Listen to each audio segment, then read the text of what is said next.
I'm not boarding. I'm not boarding. I don't have a passport. I'm not boarding. I'm not going. Where are my luggage? Where is my passport? I'm not going anywhere. I'm not going anywhere. The captain cannot fly. Put that down. The captain cannot fly. Put that phone down. The captain cannot fly. Do you believe Raila will be the people's president? Raila is the people's president. He's the people's president. Yes. All right, but if memory serves as well also, you actually started saying that he's a joker, that he can never be the president of his country. Which memory serves you right? All right, we have a... Okay, let's just play the clip and we hear what Miguna had to say. No, but which memory serves him right? He says memory please, serves let's him play the right. clip. Kenyans are looking for a Okay. leader, a statesman, a person who means what they say and say what they mean. And if the Honorable Uhuru Kenyatta can deliver it, he will defeat them anytime he runs. What about Baba? Who? Baba who? Who's Baba? No. I don't call anybody Baba. While you were away, Baba became Baba. The Joker cannot be president. But you know, they're looking at He's not going to be president. they're looking at Nigeria, some of the men saying Buhari tried 4 times. Buhari was already a president, remember? Yes. Buhari was a strong man. Yes. So can you compare Buhari with Raila Odinga? Does Raila Odinga know how to run a country? He doesn't know how to run ODM. He doesn't know how to run any of his counties. He doesn't know how to run anything. Has he run anything successfully? How is he going to run a country? This man cannot run a country. Okay? But he's going to stand in 17. He can organize campaigns because you know rally is what it involves. Yes. Is that you have money and you have a lot of unemployed youth that can come to a rally and they clap at you for you. That's all. But that's not running a machinery. Does he know what it involves to take power? I asked them the last time, even if you are voted, do you know how to enter the State House road, the gate? Do you know how to get there? You could be elected, but will you get through the State House road and go into State House? Through gate D. Yeah, whatever gate. And then once you get in, to get power, the instruments, and to maintain the instruments of power. Does he know how to do that? But you said he won in 2007. But that's why he did not get into State House, because he won, but he did not get sworn in. I was trying to make him get sworn in. I was trying to tell him how to get sworn in, and he refused. What do you mean he refused? But Raila refused. He's not president. He's the one who refused to be president. He would be president. Your reaction, sir? Correct. You see, you guys are getting this completely wrong. What did I say there? I said Raila refused to be sworn in 2007 when he won. But it is the truth. No. No. You played a long clip and I'm going to respond. This one you're going to allow me to respond. Please. Raila refused to be president in 2007. I said it. This time I'm saying he must be president because he won again and his victory was stolen. I said completely accurate things there. You cannot criticize what I said. And if you were to compare what I said, no, listen. If you have to compare what I said with what William Ruto said about Uhuru Kenyatta, who is now his partner, or what Uhuru Kenyatta said about William Ruto in 2007, then your memory is completely gone. Miguna, when you look at that particular editorial cartoon, what do you have to say? Things fall apart. Even the truck being driven is not a complete truck. It has no engine. And I can see Mr. Igathe is being crushed underneath. This was bound to happen. I warned Nairobians, I warned Kenyans, that leadership is about integrity. You have to choose leaders with integrity, with a vision for the transformation of society. If you choose clueless people who do not know what governance means, this is what you get.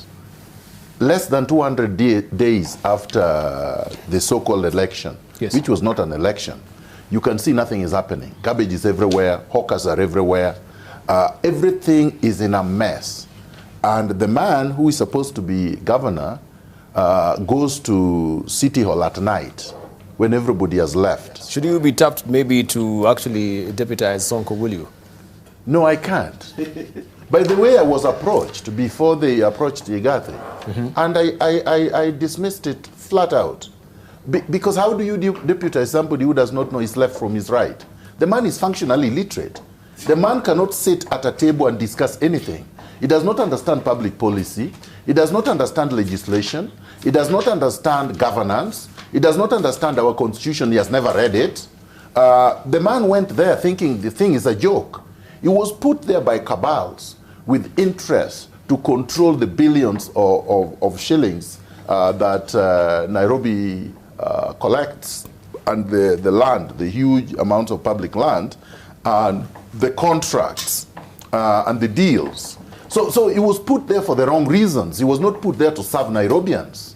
And I am happy that Nairobians are seeing exactly what I said, that you cannot just pick people as if it was a game. This is a very serious business, the business of governance. And chapter 6 is very clear on leadership and integrity. My friend, Sonko has a criminal record. I don't know how well to say it. People scatter around this issue.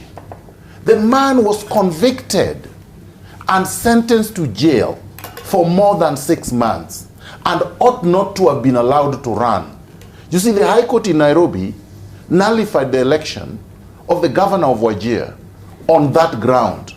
This man and the EACC wrote to the IEBC and listed him and the governor of Wajir and the governor Samboja of Taita Taveta and even Evans Kidero and many others, and said these individuals failed the integrity test and should not be cleared.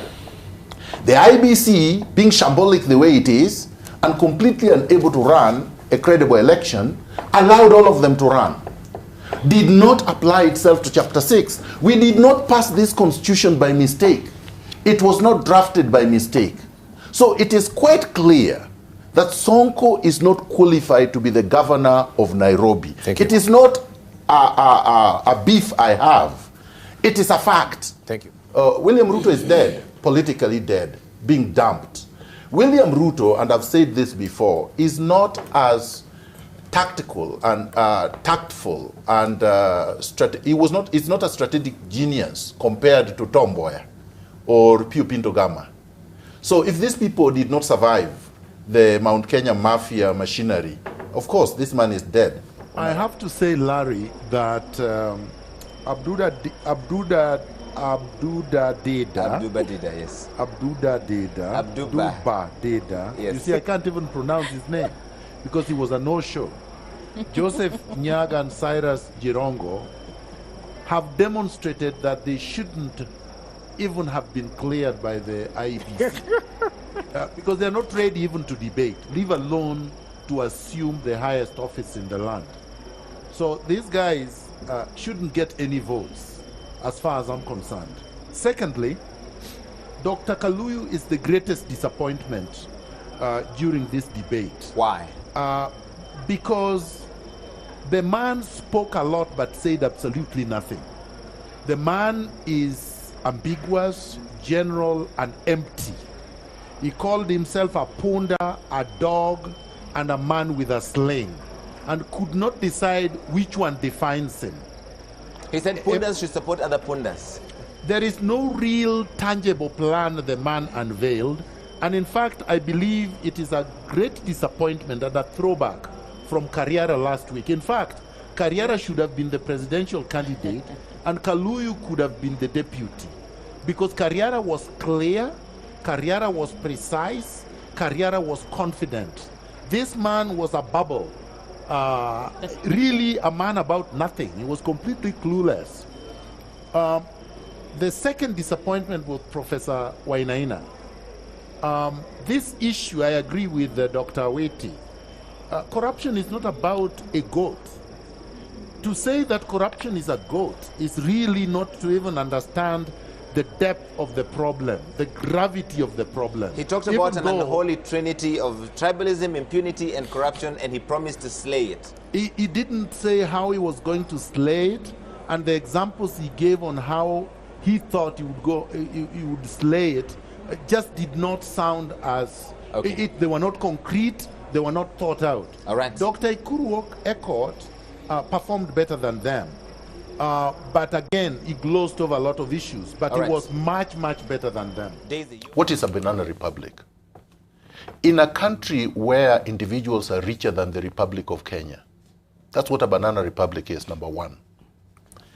There are individuals in this country, the Moi family, the Kenyatta family, the Biwott family, all of them combined are richer than the Republic of Kenya. In a country where success is not based on effort, is not based on what you put in, is not based on competence, is not based on integrity, is not based on production, that's a banana republic. Because what are they based on? What is success based on? In a country where leadership positions are not assumed or acquired or retained based on vision, based on a person's ideological clarity, based on a person's manifesto, that's what a banana republic is. In a country that borrows billions, hundreds of billions of Kenya shillings, and does not account for how it has used the amount of money, yet again goes to borrow another, trunket of billions. A country that threatens to increase taxes when 75% of the population is unemployed. That's a banana republic. In a country that involves, or leaders involved in electoral fraud with no consequences. A country where the chief executive threatens the judiciary, calls them wakora. That's a banana republic because it's not based on the rule of law.